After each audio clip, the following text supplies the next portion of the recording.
Ayan. Good afternoon po. Update lang po tayo dito sa aking mga alagang rabbit. Ayan. Bali magto 2 months na po sila is nagwi-weight ito ng mga siguro mga 90 grams. Malapit na silang mag 1 kilo. Ayan po sila. Ayan oh. Nabawasan na yan. Dati 5 siya is naging 5 na lang. Ay naging 4 na lang. Kasi nabenta ko na yung isa. Ayan po sila ngayon na. Ayan na. Ang lalaki na nila. Ayan. Sa willing pong bumili, meron pa po akong 1 pair na pwedeng ibenta. Ano nyo lang po ako, tawag dito. Mag-message lang po kayo, mag-comment down below dun sa aking comment section. Ayan po. Ayan. 500 pesos lang po ang isang piraso niyan. Kaya bali yung pares is 1,000. Ayan po sila. Malapit na silang mag 1 kilo.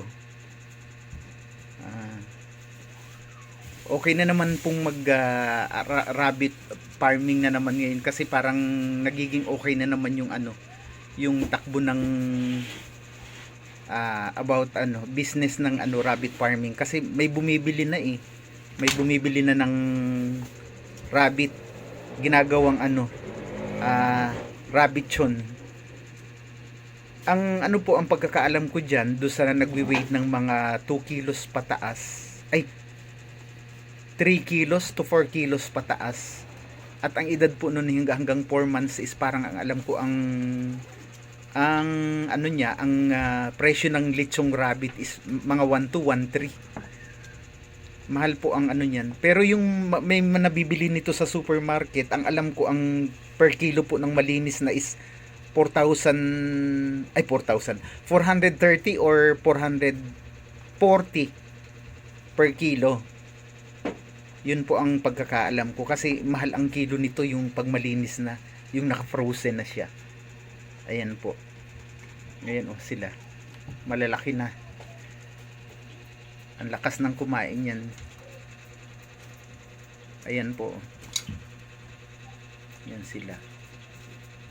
Ayan, kaya mabilis ding lumaki yan kasi puno ako ng vitamins. Pero yung mga typical na vitamins na pantao lang po ang ginagamit ko.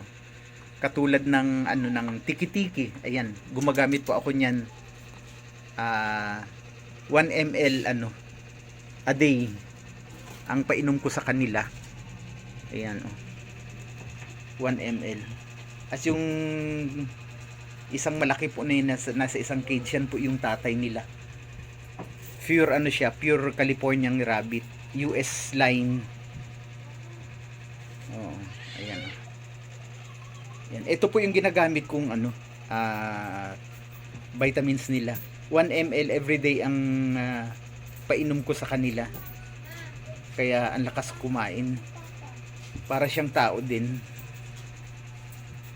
Yan. Yan po. Sa mga interesado po, may isang pares pa dyan na available na po pwedeng bilhin sa akin. I-out ko po siya ng January 8 para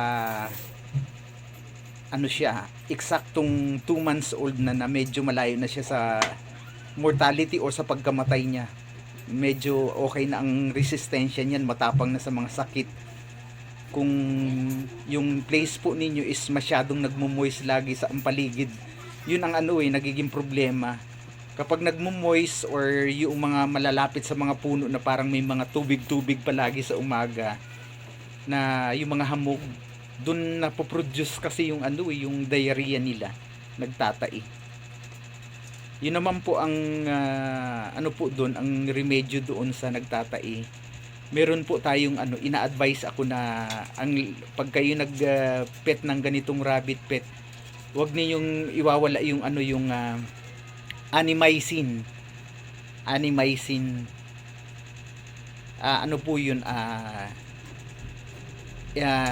pag tawag dito, pa-injection sa muscle, IM or SC, yung subcutaneous na tinatawag. Yan sila. Ayan napaka lilikot. Ayan sila. Yan, meron pa po tayong isang pares na available. Sa interesado po, mag-comment po kayo dyan.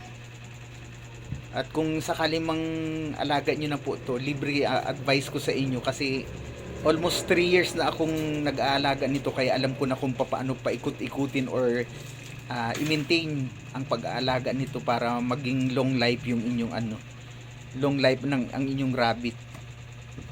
Ayan, yan po sila.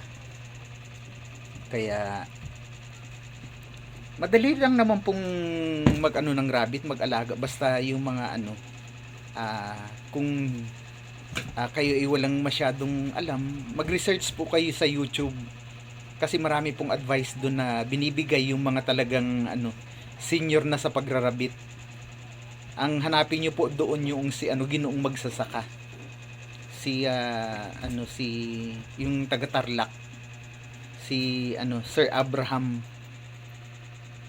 Yun ang hanapin nyo, basta Ginoong Magsasaka, yun siya, yun madaling makita sa YouTube. Marami pong mga pieces of advice na sinasabi niya about rabbit farming. Ayan po ang ang maintenance ng pag-aalaga ng rabbit. Ayan. Lang naman po ang pinapakain diyan. Kung kayo nasa mga probinsya, ayan, marami pong pwedeng ipakain diyan. Sa gulay, malunggay, talbos ng kamote, talbos ng mangga. Kinakain po nila yung talbos ng mangga. Huwag lang palagi. Tapos saging, yung saba na saging, kinakain po nila yun. Mas maganda dun, ang bilis nilang bumigat. Tapos sa damo naman yung napier grass, carabao grass, yan pwede no pong ipakain sa kanila yan. Yan. Ano pa ba yung pwede natin ipakain? Napier grass, tapos yung patsyong na na uri ng damo. Tapos ano pa ba yung pwede nilang kainin? Nasabi ko na ba yung dahon ng saging? Ayan, yun nga, dahon ng saging kinakain nila. Tapos ang diet po nila is sa umaga is pellets.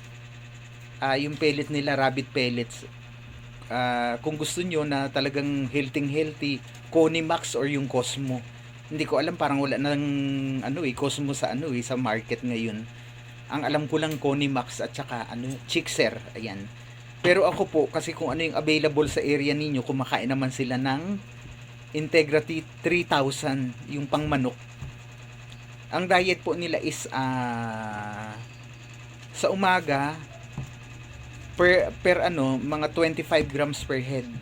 Kasi kung apat ito nilagyan ko siya ng 100 grams. Apat sila.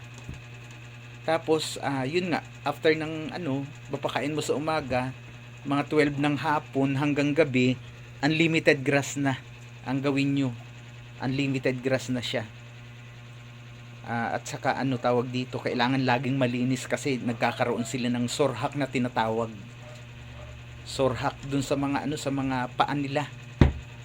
Ang sorhak po nagsisimula dun sa body weight. Kapag sobrang taas sobrang timbang na nila, mabigat, syempre nasa lower extremities lahat yung weight. Kaya dun po nagsisimula yung pagsusugat ng mga paan nila. Gawa ng sa body weight nila. Kaya para maiwasan po yun, kailangan talagang nakadiet lang sila. Hindi pwedeng sobrang taba, hindi sobrang payat. At mas okay po kung puro mga damo ang ipapakain ninyo palagi. Unlimited grass. Kumakain po sila ng wet at saka dry na grass.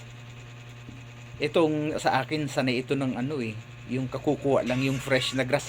Brand, wag kang magka-copyright ako. Oo. Ayan. Yan po ang ang mga tips kong simple sa pag-aalaga ng rabbit. Ayan. Madali lang pong alagaan, hindi naman ganun sa pero talagang medyo matrabaho kasi hindi mo po pwedeng iwanan na lang na nagugutom. Kapag nagutom sila, nagtatayuan yung mga balahibo. Sige po mga kalarga, yun lang ang ating mga small tips about rabbit farming. At maraming salamat po palagi do sa panonood ng mga video ni ina-upload ko. Wala pa po tayong upload for charity work kasi sobrang busy po ngayon gawa ng peak season. Maraming salamat po. Please subscribe my channel Mix Larga Vlog. At maraming salamat po palagi sa mga sumusuporta. Subscribe my channel at i-share nyo na rin po. Maraming salamat. Magandang hapon sa inyong lahat.